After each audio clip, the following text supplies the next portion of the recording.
Hello! As you can see, I already have a sketch here because I started this drawing without thinking I would film it, and then I decided to film. So sometimes I'm not sure I want to film the sketch because it's really awkward. I use a lot of references and stuff, and I try a lot of things. So I draw something, I erase it, I do it again, and so on and so on. And in this case, I particularly struggled with the face because I'm bad at drawing faces, but you already knew that. So anyway, what are we drawing today? As you can see, there's a picture of a cat here. This is my cat Nux, who I adopted recently because sadly was abandoned at the vet, the emergency one. If you want me to go in details, what actually happened is, sadly, I went to collect the ashes of my cat, Luffy, who I had for more than 10 years. And that was my first pet ever. So, yeah, that was, I'm not gonna go into details, but that was very, very sudden, very unexpected, and very sad. And I'm still not over it, if I'm being honest. But yeah, while I was there, and obviously not feeling well at all because, yeah, for obvious reasons, the person at the front office was like, are you okay? When do you want to talk about it? And we briefly talked, and I was like, yeah, but I'm not over it at all, but like, when I feel really bad, I look at pictures of adoptable cats in local shelters because in a few weeks I'd like to adopt one of them. She went kind of quiet and was like, but do you want a kitten or do you want an adult cat? And I was like, no, an adult would be fine. I don't mind. And she was like, at this other location I work at, we have a cat who's been abandoned recently with no chip, and we've been taking care of it for like more than a month now, but nobody wants to adopt him. You could like drop by and see if you like him and if he likes you. I was like, okay, why not? But I was a bit apprehensive, like, she told me people didn't want to adopt him because his leg was broken and they weren't sure he could ever walk normally again. People didn't want to adopt an adult cat, even if he was probably very, very young, and even less a cat who was like, that's an ugly word, but I'm gonna say it, a damaged one. So I went there with my significant other, and we were like, yeah, maybe he won't like us. He's wounded. He's been there for a while.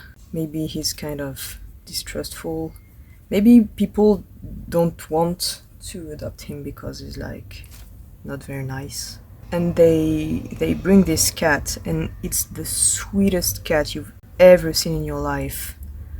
Like, he at that point he couldn't walk like at all, and the lady put him on the table next to us. After like a few awkward minutes, he was like purring up a storm and nuzzling us, and it was amazing. And very importantly, nothing about him reminded me of my previous cat, like literally nothing. He acted completely different, sounded different, smelled different. I noticed his nose was really weird. At first I thought his nose was broken or something, but it turns out it's just colored that way. And also he looks like a ginger cat that someone spray painted in white. And also he's got these lines on either side of the eyes. We looked at this broken cat who was very sweet actually, and was like abandoned by a mentor and looking for friends. And we were like, oh no, we have to call him Nux. We just have to. It's just too perfect. He's got the nose, he's got the lines around the eyes. He's got the backstory. It was meant to be. So yeah, new cat. This morning I was like, can someone send me a prompt or something? And a friend was like, listen, you have to draw Nux the cat on the shoulders of Nux the Mad Max character. And I was like, yes. And here we are. And I'm drawing Nux the cat on the shoulders of Nux the character, who's very happy about it, by the way. Very chrome cat, very shiny. I mean, in the wasteland, they'd probably try to eat that cat, but like, I don't know.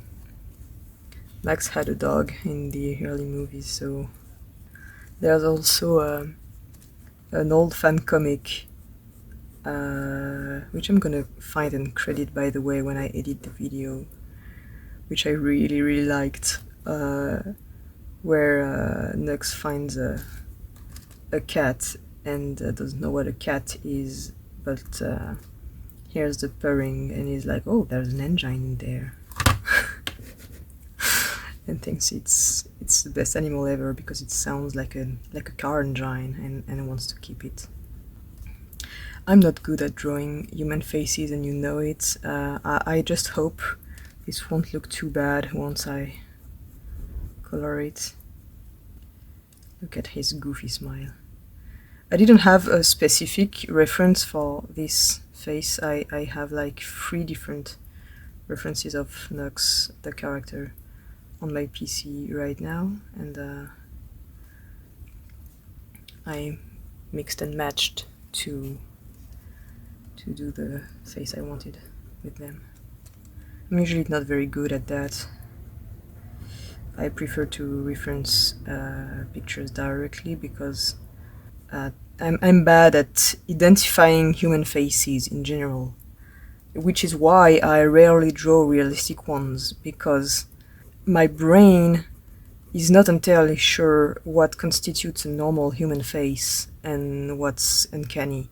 So I've been told over and over again, when I used to draw more realistic faces, that mine looked very uncanny. And so I more or less stopped doing it unless I had like a direct reference on a picture or something, because I can't see it, but I know others can see it, so I don't do it anymore unless I have a good reference or I'm very, very sure it looks okay. I don't have a good reference of his tattoo, but it's gonna be in the shadows anyway, so it's not really a tattoo, it's more like scars. But yeah.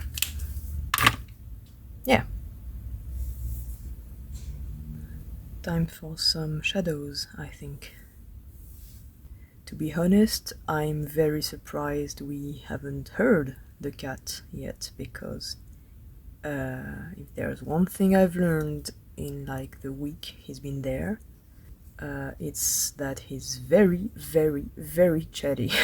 The shadows are going to be on the left. I had a reference picture for this, for the pose, but not for the shadows. The shadows on that reference picture were really bad. I haven't drawn anything Fury Road related in a while, but it's kind of always in my head. That movie, I mean. When I went to see it the first time, it's one of the very rare movies I went to see twice in the cinema. I don't go to the cinema much. I don't really enjoy being in the cinema. Yeah, I think I'm gonna see like 5, maybe 6 movies in the cinema per year. So if I'm telling you I saw a movie twice in the cinema, that's very, very rare. The only movie I saw twice but didn't want to see twice was Batman Begins, because my person I used to hang out with the most at the time really, really, really liked that movie and wanted to see it again, and I didn't. I really didn't like Batman Begins, but like she really wanted to go, and yeah. The other movie I saw twice in the cinema, because there's only 3, was Pacific Rim. I went to see it a second time because it was my birthday and I was all alone that day and not feeling great about that. So I was like, I'm gonna make my own birthday. I'm gonna go outside and do something nice. And I saw that Pacific Rim was still playing, and it was like early in the afternoon, and there was like nobody in the room. Like we were like maybe 3 or 4 people. When Otachi started to fly, I like stood up and went yes, if I already saw that before. But yeah. Anyway, Fury Road. I just went the first time because someone was like, "Listen, you don't have to see any of the previous movies. It's really good, and you need to see it. It's very very good."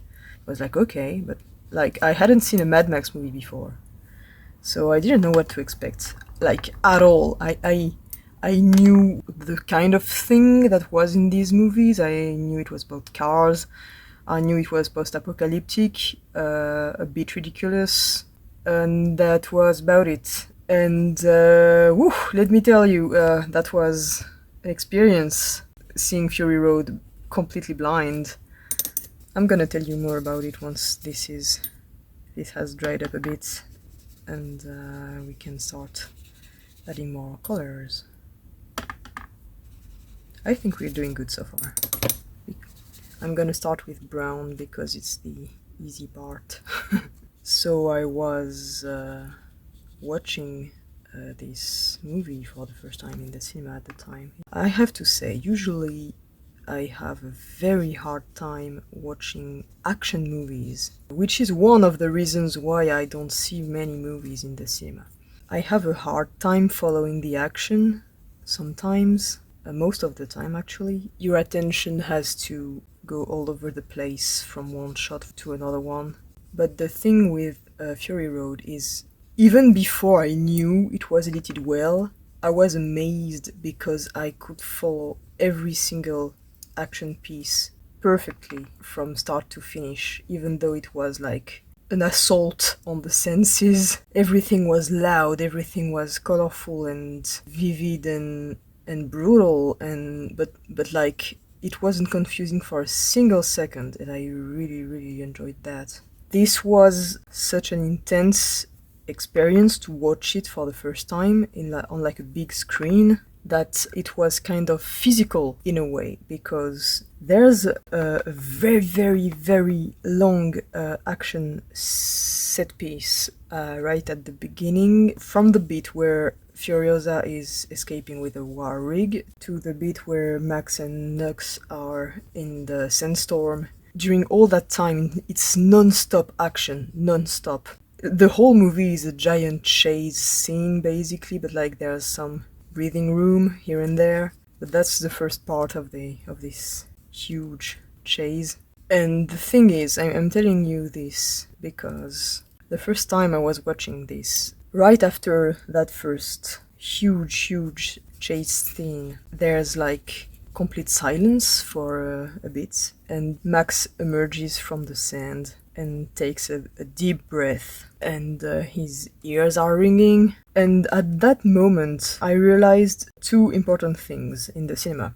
One, I was at the edge of my seat, like ready to jump, like I was really really. And I just realized when Max started breathing normally again, that I wasn't breathing normally. I hadn't been for like several minutes at that point. I was so engaged in what was going on that I wasn't breathing normally at all. And yeah, I sat back down and I was like, okay, you got my attention. I've watched this movie like dozens of times now. It never gets boring. Every single time I rewatch it, I notice something new. Every single time. And I'm saying this even though I've watched like the entire making of like several times too. I really love this movie. It's one of my favorite movies. Depending on the day, I'm gonna say it's my 3rd or 4th favorite movie, but more likely 3rd. Yeah, Nux is one of my favorite characters in anything, really. He's my favorite character in Fury Road, which is a movie full of great characters, by the way. Like, all the wives are pretty great. I love Toast the Knowing. I'm not gonna say she's obsessed with weapons, but like she's always very aware of where their weapons are, how many shells they still have. She's counting everything. I guess she's named the Knowing for a reason, but like, of course, Max is cool, Furiosa is cool. Everyone loves Come Out the Doofwire because he doesn't have a single line, and like even people who are not very fond of the movie are reminded of that guy and go, oh yeah, I like that character. I like the Keeper of the Seeds too. She's really cool. She's not there for very long in the movie, sadly, but like she's got this very, very cool discussion with the Dag. The Dag is a very cool character too. She's got only 2 modes, and it's like very literary language and insulting someone. And it's interesting too, because like when you see that shot of the vault where there were prisoners, there's a lot of books in there, and yeah, so they don't know the outside very well, but they've read a lot of things about it at the very least. They are kind of sheltered, but they know a lot of things that people who are living outside might not know because they don't have access to books. I don't know, it's interesting. I'm gonna add a bit more red here and there, but for a first layer, I think it's pretty good already.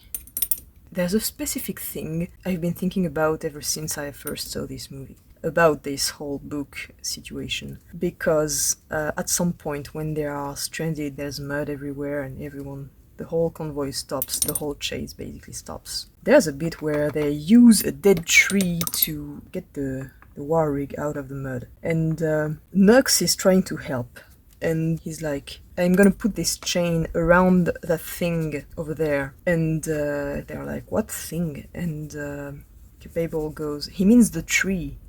And he's like, yeah, the tree. Like it's one of the first times he's seen a tree outside of like a few glimpses of the ones at the top of the citadel. Like it's the first time he's seeing a tree in the wild. But the person who's been sheltered nearly her whole life probably knows what a tree is. Maybe because it's in the books she's been reading. It's such cool world building because it's like 2 sentences and they don't dwell on it at all. But I've been dwelling on it a lot since I've heard it.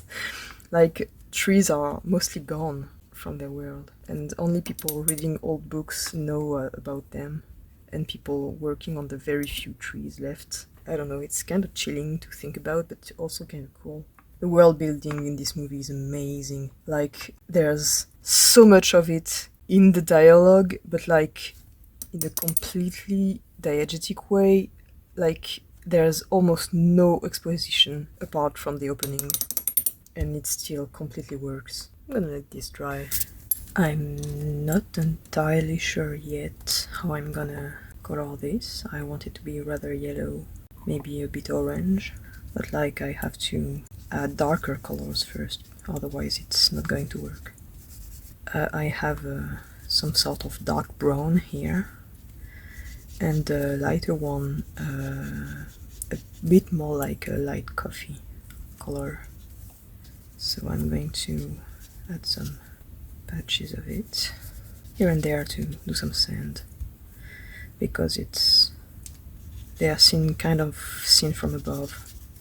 I have to mention one of the other inspirations for this drawing is because we are in the middle of a heat wave at the moment.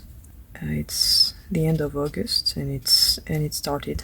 And when it comes to heat waves, there's always 2 things that come to my mind as far as positive things instead of the horrible dread of climate change. The first one is Mad Max, and the other one is the album Danger Days by My Chemical Romance. I've already talked about that one in another video, but yeah. It's not the same vibe, but both have this post-apocalyptic vibe where people try to help each other in a really, really horrible world. That feels good. Even if things are bad, you can always have stories about people trying to do good things and help other people, just like in real life. really. If most people were selfish, and I think we would have been extinct a long time ago. That looks about right. I'm gonna add the other one now. Yeah, I think if I add very light orange on top of the rest, it's gonna be okay. Very, very light, because I don't want to overdo it. I've had a tendency to overdo ink in the past, and in the present too, and it's usually a lot of fun, but there are some drawings where you don't want to do that. The heat wave is probably the only reason why the cat hasn't tried to climb on my desk so far. He can't jump on it yet because of his leg, but he found a way. I forgot the other side. I hope it doesn't look too horrible in the end. I'm really bad at drawing faces. We're gonna let this dry a bit first and add more ink. Okay, so I have made a kind of transparent orange, and I'm gonna add it to this drawing in a minute, but I want to keep the top of the picture sort of yellow, so I'm gonna add yellow watercolor first here. I'm just now realizing this video is going to be rather, this word is going to be the death of me, rather short video, because I did all the sketching off screen, but it's okay. It's nice to have a shorter video from time to time. I've also been editing my videos more and more because there's a lot of hesitations when I speak, a lot of uhs and and it's not very fun to hear that all the time. Let's go. Ooh, that's a nice orange. Very summery. I made this with primary yellow and blood red. Not entirely sure about the quantities and stuff because I always eyeball it. Yeah, very, very cool. The entire movie has this very saturated color palette, which I really love. The first time you see it and you see that first shot of the desert, which is very orange, you're like, ooh, this is very saturated. And like maybe 5 minutes later, you've completely forgotten the desert isn't supposed to be orange. It's just the way it is. I think that's what's supposed to happen when you do stylization well. I was going to say in a movie, but in anything really. At first you're like, whoa, this looks weird, and then you're like, okay. When I do this kind of ink mix, there's no in between. I always either do too much of it or not enough of it, but this time it looks like it's gonna be enough, and I'm not gonna have to throw away too much of it. No, I don't want to kill the light here, so I'm gonna go a bit slower on the face. We kill the lights and put on a show. That's the Birthday Massacre song. That's the first one I heard from this band actually. It was ages ago. I just remembered where I was when I first heard it, and it was on my parents' computer, so it must have been like 2007 or so, maybe 2008. Time flies. I really need to break this habit of putting the brush into my hair to change colors, because the other day I noticed there was a patch of blue ink on my scalp while cutting my hair. That felt weird. Okay, letting this dry, and we'll add some details and maybe redo some shadows. I already added a bit of white low sky here and there, mostly because this is a new one and they tend to be either very thick or very watery when you start a new one, and I didn't want to risk damaging the illustration. Oops. That's what happens when you're too eager to finish something. You make mistakes.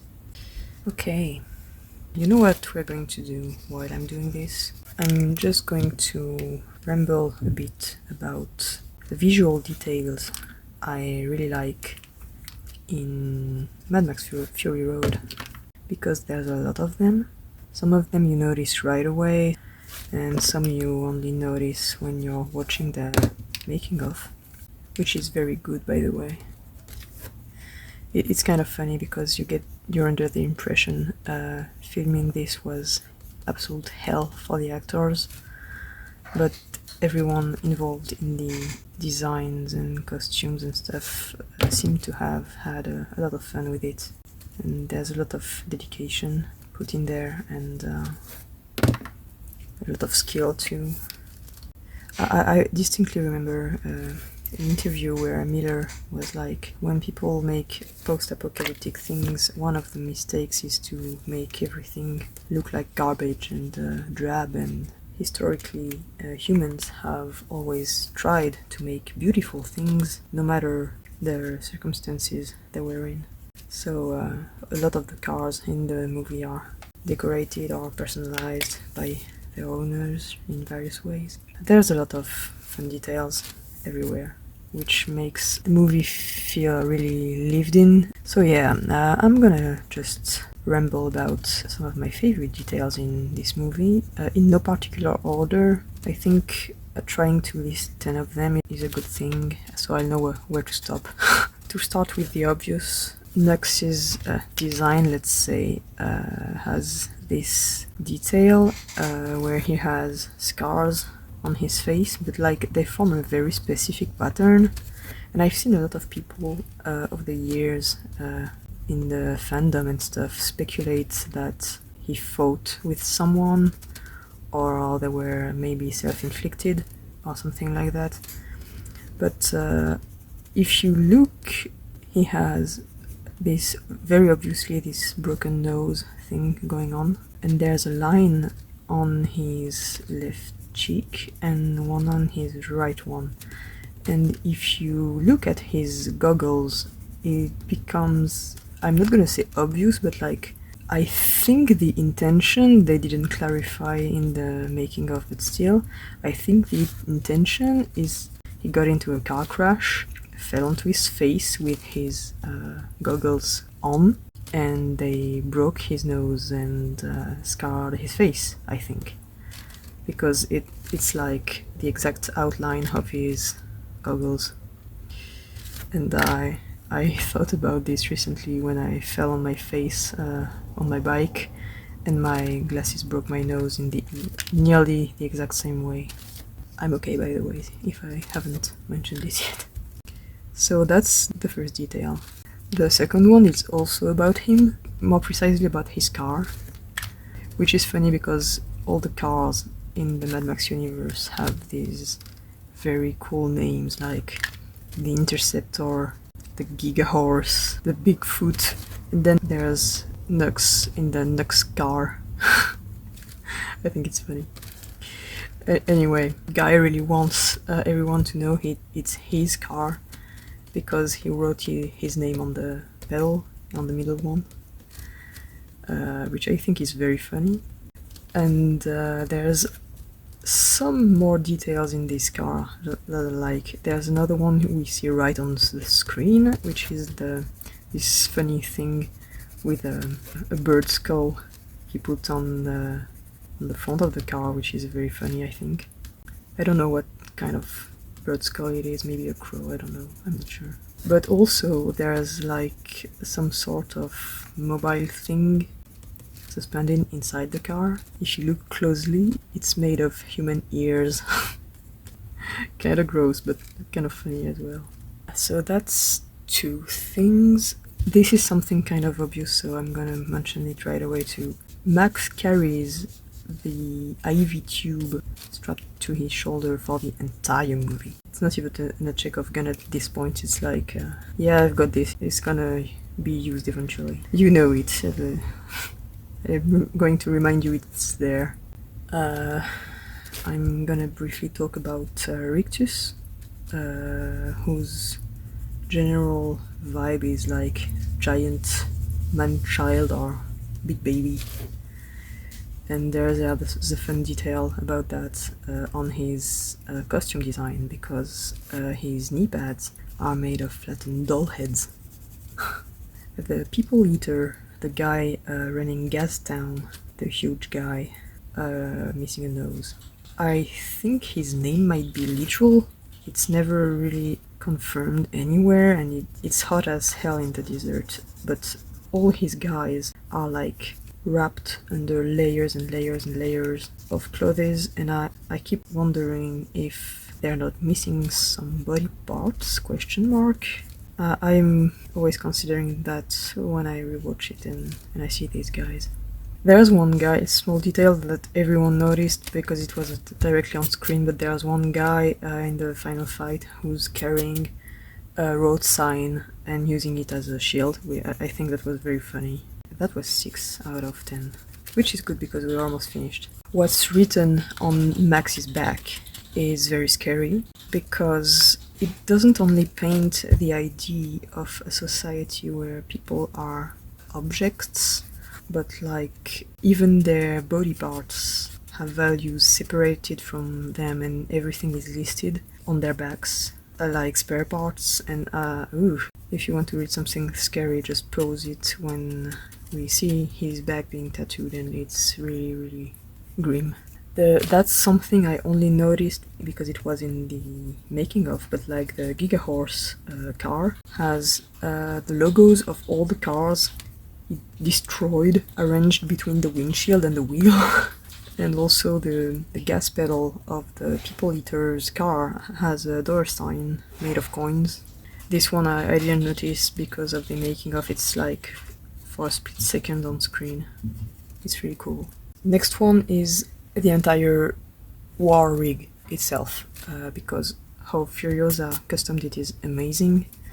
Like, she has this skeletal arm drawn on the door where her arm used to be. The wheel is incredible. It's a sculpture, it's art. There's this hidden knife in the gear stick. There's the emergency pistol outside, we see when she breaks the skulls. There are the cloth wrapped around some hot pipes outside so people can cling to the pipes without getting hurt. There's produce hidden in some compartments, and we see it for like one shot. And like, it's so customized everywhere, and yet the roof is decorated with like dozens of Immortal Joe's emblems, so it's pretty clear that no matter how much she customizes and personalizes the place, she isn't free in that war rig she stole. His influence is still everywhere, and she will have to ditch it eventually. And last thing is something I only noticed recently, but I couldn't believe I had missed it until that point. There's a weird 5 senses thing going on with the characters, because Max frequently loses his hearing because of explosions and stuff during the movie. Obviously, Furiosa is missing an arm, so that's touch. The People Eater is missing his nose. Immortan Joe has this whole breathing apparatus, and we never see his mouth. And that's how he dies. His mouth gets torn off. And the Bullet Farmer is blinded when he attacks the war rig. So yeah, I thought that was a really cool little motif, and I was baffled it took me so long to notice it. And I haven't seen anyone talk about it yet. Maybe, I don't know, maybe someone more clever than me has a post somewhere about this, but like, I think it's really cool to still be finding things in this movie after all this time. So yeah, I think we're done. I'm gonna finish the line art off screen. Have a nice day.